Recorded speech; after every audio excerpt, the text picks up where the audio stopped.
The most powerful country of the world में बैठा हुआ। मैंने कुछ भी नहीं पे किया और मैं पाकिस्तान से सीधा यूएसए तक आ चुका हूँ। सारा कुछ मेरे लिए उस कंपनी ने पे किया कि वेलफेयर के लिए काम कर रहे हो कि हाँ जी पाकिस्तान में गरीब पड़े हुए हैं, चलिए इनको उठा के अमेरिका ले आते हैं। पाकिस्तान से अमेरिका जाने के लिए ज़मीनें बिक जाती हैं, जायदादें बिक जाती हैं, कई कई लाख लग जाते हैं, फिर भी कोई भी वहाँ पे पहुँच नहीं सकता। अस्सलाम वालेकुम दोस्तों, क्या हाल है? खैर खैरियत से हैं? ठीक ठाक है। तो आज का हमारा जो टॉपिक है वो आपको थंबनेल से पता चल ही गया होगा कि हमारा टॉपिक क्या है। तो आज हम बात करने वाले हैं, सबसे पहले तो मैं अपने सराइकी भाइयों से माजरत करूंगा कि आज मैं अपना जो ये वीडियो है जो हमारी, तो ये मैं सराइकी में नहीं कर सकता क्योंकि हमारे बहुत से ऐसे लोग हैं जिनको इस वीडियो से इंशाल्लाह बहुत फ़ायदा होने वाला है।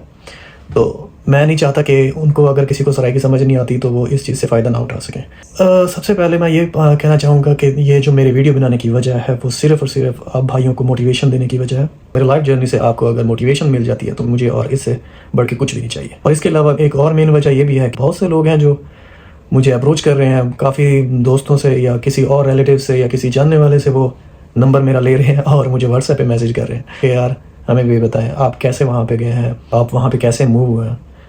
मतलब एक हमारे जहन में ये बनाया गया है कि हमारा एक माइंडसेट बनाया गया कि हम पाकिस्तानी हैं, तो हम पाकिस्तानी सिर्फ़ और सिर्फ मिडिल ईस्ट में ही मूव कर सकते हैं।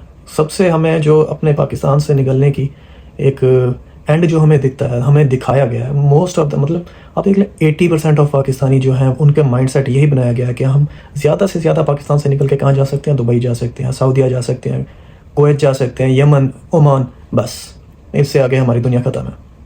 तो बाकी 20% जो है वो आप देख लें वो कोशिश करते हैं और उनका लक चल जाता है और वो चले जाते हैं ऑस्ट्रेलिया, यूरोप, कनाडा और अमेरिका।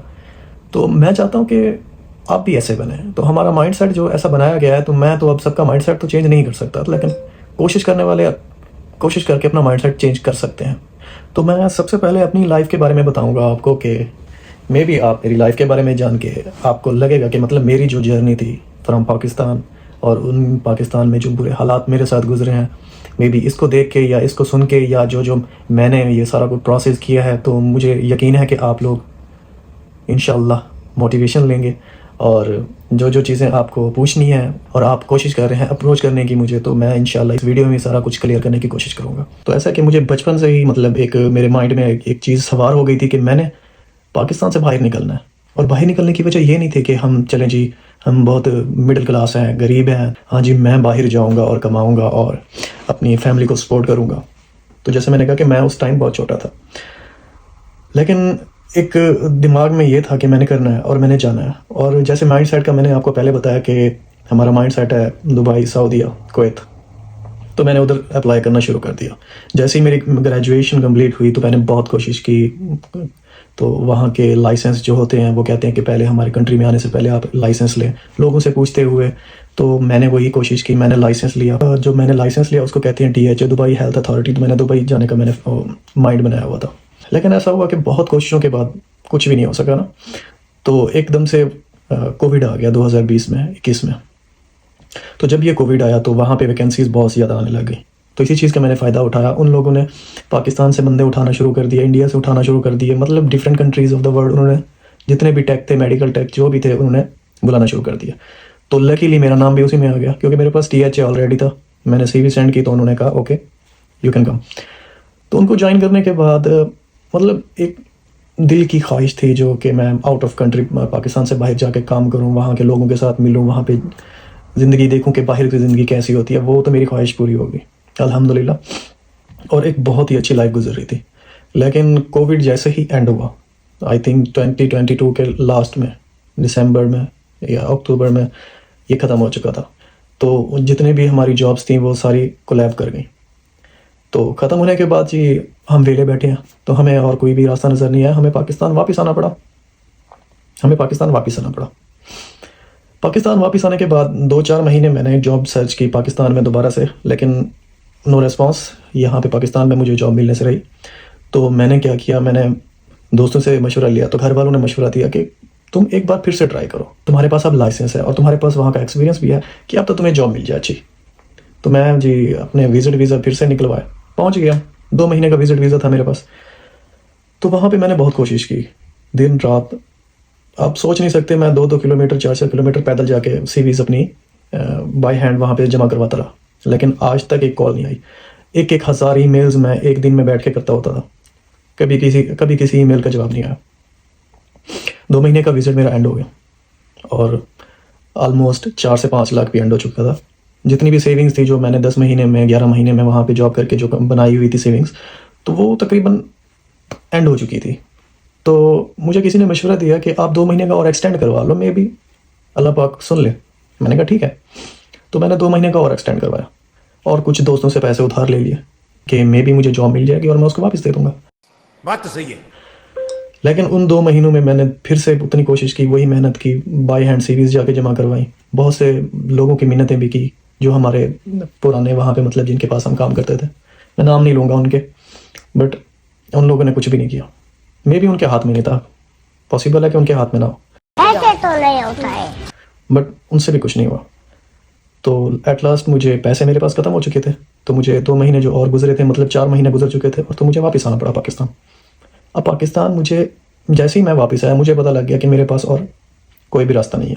अब मैं यहाँ पे आप एक चीज़ बताता चलूँ कि मैं वहाँ पे जितना ड्यूरेशन मतलब फर्स्ट कोविड की जो मैं जॉब कर रहा था 2022 की जनवरी से अक्टूबर के बीच में, मैंने सबसे अच्छा काम जो किया वो मैंने एक लाइसेंस लेके किया, जो कि यूएसए का एक लाइसेंस है जिसे ASCPI कहते हैं। तो सबसे अच्छा काम मैंने यही किया, क्योंकि मेरे माइंड में उस टाइम ये नहीं था कि मैं जी ASCP करूँगा तो मैं यूएसए जाऊँगा।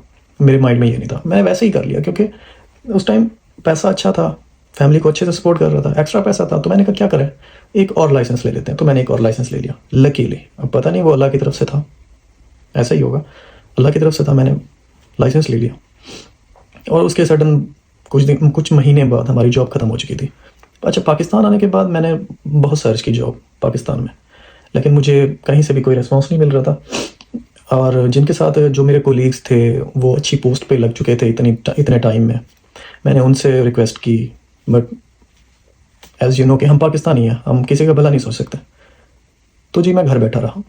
कितना टाइम मैं घर बैठा, ये देखें कि 2022 के लास्ट दिसंबर से लेके मार्च 2024, 1 साल 1.5 साल बनता है, 1.5 साल मैं घर बैठा रहा। मतलब ये बिल्कुल एक स्ट्रेसफुल सिचुएशन थी मेरे लिए। मैं बिल्कुल इस टाइम में मैंने इतनी दुआएं की होंगी, आपकी सोच है, क्योंकि कुछ मेरे भाई ऐसा देख रहे होंगे जिनके पास जॉब नहीं होगी, वो मेरी सिचुएशन बिल्कुल बहुत ही अच्छे से समझ रहे होंगे। मेरे पास जॉब नहीं थी और जितनी सेविंग्स थी वो मैंने आपको बताया वो ख़त्म हो चुकी थी। फैमिली को सपोर्ट करना था, 1 साल से घर बैठा था, वजीफ़े किए, मेरे माँ बाप ने बहुत सी दुआएं की, दिन रात दुआएं की, तहज्जुद नमाज़ें पढ़ी, लेकिन कुछ भी नहीं हो रहा था। और एक वक्त ऐसा आ गया कि मुझे लगने लगा कि मेरी दुआएं कभी भी नहीं वहाँ पे पहुँच सकती ना। मैं बिल्कुल मायूस सा हो गया। मैंने जो नमाज़ पढ़ता था, मैं अल्लाह से माफ़ी मांगता हूँ इस चीज़ के लिए कि मैंने नमाज़ पढ़ना छोड़ दी। मतलब एक शैतान ने जो मेरे माइंड में ना सारा कुछ वो डाला, तो मैं बिल्कुल बहुत ही गलत राह पे चल पड़ा। गलत राह पे ऐसे मतलब गलत काम नहीं करना शुरू कर दिए, मेरा माइंड एक बिल्कुल नेगेटिव सोचने लग गया कि नहीं, मुझे मेरी दुआएं नहीं पहुँच रही, अल्लाह पाक मेरे लिए कुछ नहीं कर रहा, वो सिर्फ अमीरों को दे रहा है और हम जैसों को वो देखता ही नहीं है। तो ये गलत वसवसे आ रहे थे मुझे उस टाइम पे। तो मुझे एक छोटी सी जॉब मिली, वो मैंने स्टार्ट कर दी। वो इतनी सैलरी नहीं थी, मतलब बस गुजारा था। और वहाँ पे मुझे जॉब मिली जहाँ पे मेरे जो जूनियर्स थे, बहुत पहले मतलब जो मेरे जूनियर्स थे वो एज ए मेरे सीनियर थे अब वहाँ पे। तो मुझे अपने जूनियर्स के अंडर ही काम करना पड़ा। अल्लाह का शुक्र अदा करता हूँ कि मुझे चलें वो जॉब मिल गई, कोई बात नहीं, किसी के भी अंडर काम करना पड़े। तो मैंने कभी भी फील नहीं किया ये चीज़ कि मैं अपने जूनियर के अंडर काम कर रहा हूँ या इसमें कोई गलत बात है। चले कोई नहीं, जो अल्लाह की मर्ज़ी थी इसमें। अच्छा, इस बीच में मैं आपको बताऊं कि जब मैं वहाँ से निकला ना, तो दुबई में रहते हुए एक कंपनी के साथ मेरा वो हो गया, क्या कहते हैं, कॉन्ट्रैक्ट साइन हो गया। उन लोगों ने कहा कि हम आपको ना अमेरिका ले जाएंगे, आपके पास ASCP है, मतलब वहाँ का लाइसेंस है, तो इंग्लिश एग्ज़ाम आप जब कर लेंगे, एग्ज़ाम पास कर लेंगे, तो हम आपको वहाँ पे ले जाएंगे। मुझे समझ नहीं आया कि ऐसे कौन करता है। और वो कह रहे थे कि ज़ीरो इन्वेस्टमेंट, आपने 1 रुपया भी नहीं देना। मुझे इस चीज़ का यकीन नहीं था। मैंने कहा चले अभी और कुछ है नहीं, क्योंकि वहाँ से जॉब ख़त्म होने के बाद की बात बता रहा हूँ कि ये थी तकरीबन 2023 के मार्च की बात है। तो मैंने कहा चले ठीक है, जब मेरे पैसे नहीं लग रहे तो मेरा क्या, आप बताते जाओ, मैं वही करता जाऊँगा। वो डॉक्यूमेंटेशन मेरी करना स्टार्ट कर दी उन लोगों ने। मैंने कहा ठीक है, वो जो चीज़ मुझसे मांगते गए मैं उनको देता गया, प्रोवाइड करता गया।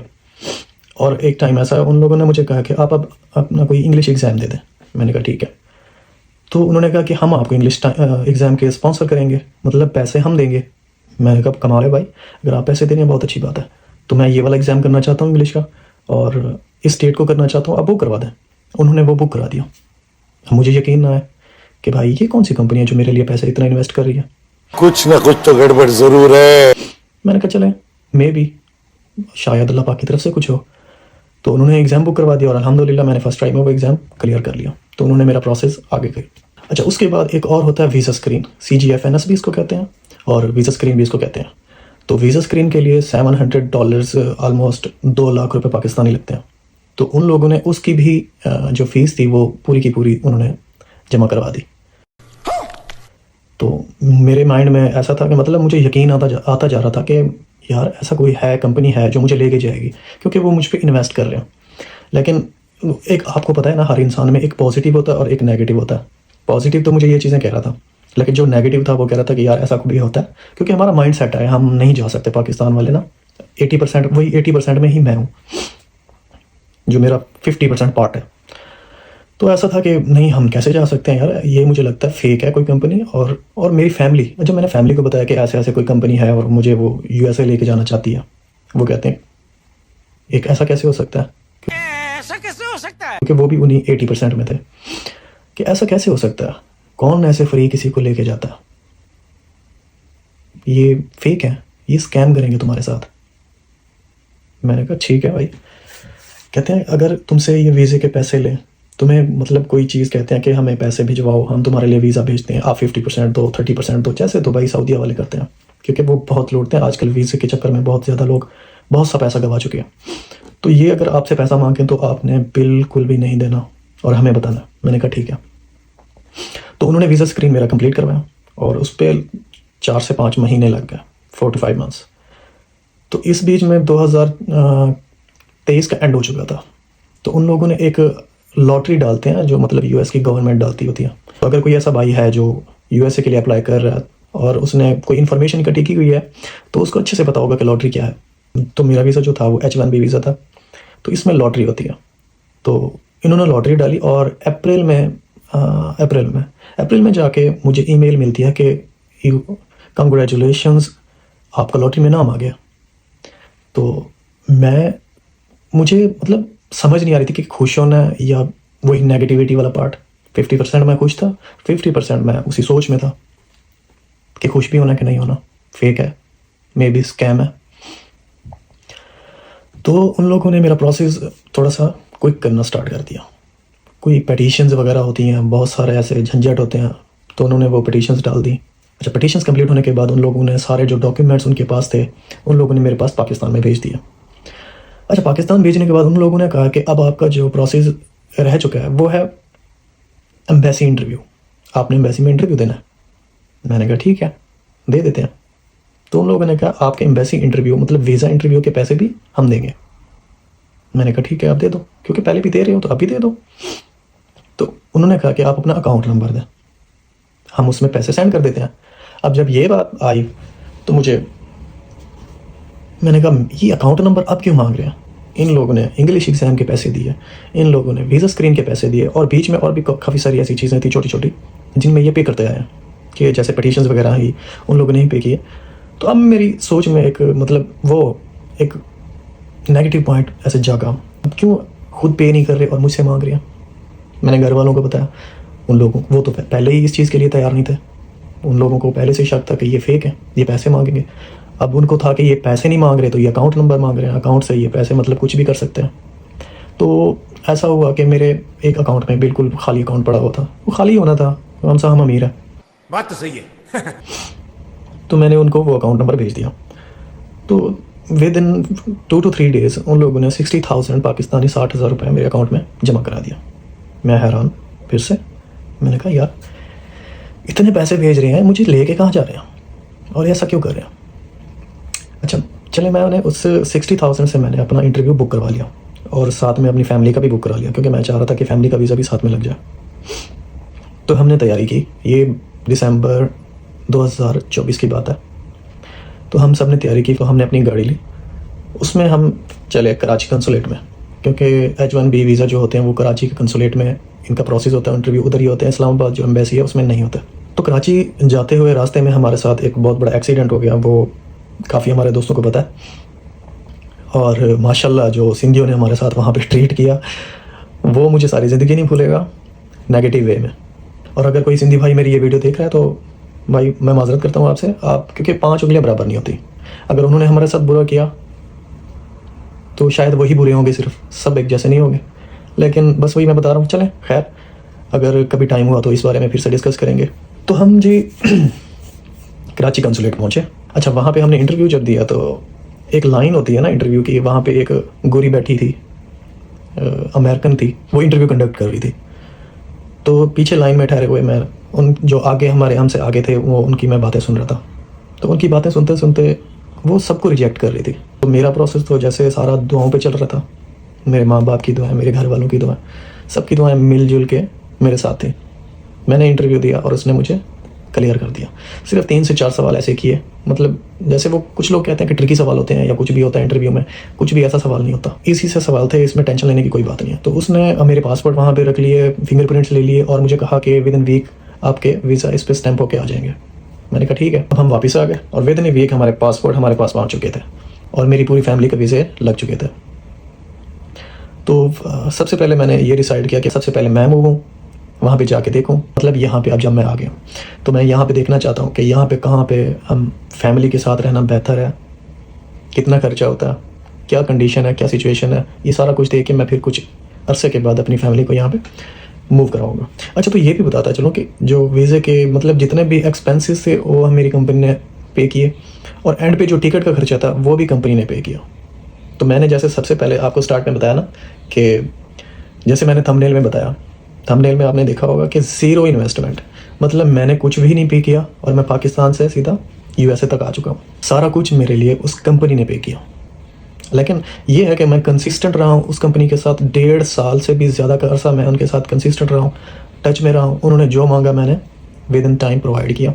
और जो मेरी टिकट थी वो $2400 टिकट, $2400 या $2500 बन रही थी और ये पाकिस्तानी 6 से 7 लाख बनता है।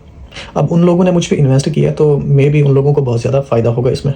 ऐसे कोई पागल तो नहीं है कि वेलफेयर के लिए काम कर रहे हो कि हाँ जी पाकिस्तान में गरीब पड़े हुए हैं, चलिए इनको उठा के अमेरिका ले आते हैं। नहीं, उन लोगों को बहुत बड़ा फ़ायदा है हमसे, हमें उनसे और उनको हमसे फ़ायदा होगा। और अल्हम्दुलिल्लाह आज मैं अपने माँ बाप की दुआओं और घर वालों की दुआओं से और थोड़ी बहुत अपनी मेहनत की वजह से the most powerful country of the world में बैठा हुआ, जिसके लिए हमारे पाकिस्तानी या बहुत से ऐसे मुल्क हैं जो ख्वाब देखते हैं कि काश हम इस मुल्क में पहुंच जाएं किसी तरह। डंकी लगा के आते हैं, स्टूडेंट वीज़ा लेके आते हैं, तकरीबन कोई सैकड़ों में उनकी रिजेक्शंस होती हैं, फिर जाके कोई एक आध अप्रूव होती है, फिर वो यहाँ पे आके पहुँचते हैं। और इसके अलावा जो कंपनी है वो विद इन 2 ईयर्स, अब से 2 साल के दौरानिए तक जो ग्रीन कार्ड है वो मुझे प्रोवाइड कर देंगे। उसके लिए एप्लीकेशन डाली हुई है। और ग्रीन कार्ड आपको पता ही होगा कि क्या होता है। ग्रीन कार्ड होता है मतलब मैं ग्रीन कार्ड मिलने के बाद यहाँ का परमानेंट रेजिडेंट बन जाऊँगा, उसके बाद मैं सिटीजनशिप में यहाँ पे अप्लाई कर सकता हूँ। तो सबसे पहले green card and then citizenship. तो ये सारा कुछ बताने का मकसद मेरा सिर्फ यही था कि मैं आपको मोटिवेशन दूँ। अब मैं आपको बताता चलूँ कि अब से 1 या 2 साल के अंदर अंदर पाकिस्तान में इतने डॉक्टर्स नहीं होंगे जितने मेडिकल टेक हो जाएंगे। क्योंकि जब से कोविड आया तो लोगों ने देखा कि मेडिकल टेक की बहुत ज़्यादा मांग हो गई है ना पूरी दुनिया में। तो हर किसी ने अपने दोस्त को बताया, मशवरा दिया, किसी ने अपने बच्चों को मशवरा दिया, किसी ने अपने भाई को कहा कि सबसे हाई रैंक में जाने वाली फ़िलहाल जॉब जो है वो है मेडिकल टेक, तो आप ये कर लो। तो आजकल हर दूसरा बंदा मेडिकल टेक में है। हर 1 किलोमीटर के ऊपर एक कॉलेज है जिसमें मेडिकल टेक की डिग्रीज़ करवाई जा रही हैं। तो मुझे जहाँ तक लग रहा है कि पाकिस्तान में अभी भी हज़ारों की तादाद में मेडिकल टेक बने बैठे हैं और उनके पास जॉब नहीं है, वेले बैठे हैं। तो मैं आप लोगों को जो मेडिकल टेक भाई मेरे बहनें मेरी जो मुझे देख रही हैं, तो मेरा कहने का मकसद ये सारा कुछ यही था कि आप इस चीज़ से मोटिवेशन लें। क्योंकि बहुत से लोग कहते होंगे जी पाकिस्तान से अमेरिका जाने के लिए ज़मीनें बिक जाती हैं, जायदादें बिक जाती हैं, कई लाख लग जाते हैं, फिर भी कोई भी वहाँ पे पहुँच नहीं सकता। कोई किस्मत वाले होते हैं जो वहाँ पे पहुँच जाते हैं। मे बी मैं भी किस्मत वाला हूँ, लेकिन किस्मत के साथ अब मैं ये नहीं कहूँगा कि मैंने लाखों लगा दिए, मैंने जायदादें बेच दी, मैंने घर बेच दिए, कुछ भी नहीं। अल्हम्दुलिल्लाह ज़ीरो इन्वेस्टमेंट के साथ यहाँ पे आ गया हूँ। तो मैं चाहता हूँ कि आप भी कोशिश करें इस चीज़ के लिए, आप भी यहाँ पे आ सकते हैं। और इसमें ये कोई बहुत बड़ी रॉकेट साइंस नहीं है। तो बहुत सी कंपनीज़ हैं ऐसी जो आपको फ्री में यहाँ पे लेके आएंगी। आपने सबसे पहले क्या करना है, आपने यहाँ के जो लाइसेंस हैं जैसे ASCPI है, आप ये क्लियर करें। उसके बाद इनका इंग्लिश एग्ज़ाम कोर्स है, वो आप करें, इंग्लिश एग्ज़ाम क्लियर करें। उसके बाद आप किसी भी कंपनी के साथ कॉन्ट्रैक्ट कर लें। लेकिन सबसे बड़ी जो मेन चीज़ है वो है सब्र। आप लोगों को सब्र करना पड़ेगा। ये नहीं है कि आप आज आप अप्लाई कर रहे हैं और आप चाहें कि 2 महीने के अंदर अंदर हमारा वीज़ा लग जाए और हम अमेरिका में हो। नहीं, ऐसा कभी भी नहीं हो सकता। ये दुबई या सऊदीया नहीं है, क्योंकि दुबई सऊदीया में आज आप अप्लाई करेंगे, 1 हफ्ते 2 हफ्ते में वीज़ा मिल जाता है, फिर आप टिकट करा के वहाँ पे पहुँच जाते हैं। लेकिन यहाँ पे ऐसा नहीं है। यहाँ पे एक पूरा एक निज़ाम है, पूरी एक वैलिडेशंस होती हैं, उसके बाद जाके एक पाकिस्तानी या कोई भी ये इनकी अपनी कंट्री में पहुँचता है। तो मुझे उम्मीद है कि आप लोगों को बहुत कुछ जानने को मिला होगा इस वीडियो से, और उम्मीद है कि मैंने आप लोगों को बोर भी नहीं किया होगा। तो अगर आपको मेरी इस वीडियो से कोई भी थोड़ी सी मोटिवेशन मिली हो या कोई फ़ायदे वाली बात आपको मिली हो, तो मैं चाहूँगा कि आप बराए मेहरबानी एक थम्स अप दे दें इस वीडियो को। और अगर आप मेरे चैनल पे न्यू हैं तो इसको सब्सक्राइब कर दें। तो इंशाल्लाह मिलते हैं अगली वीडियो में, तब तक के लिए अल्लाह हाफिज़। डायरेक्टर साहब कुछ तो बोलिए। पैकअप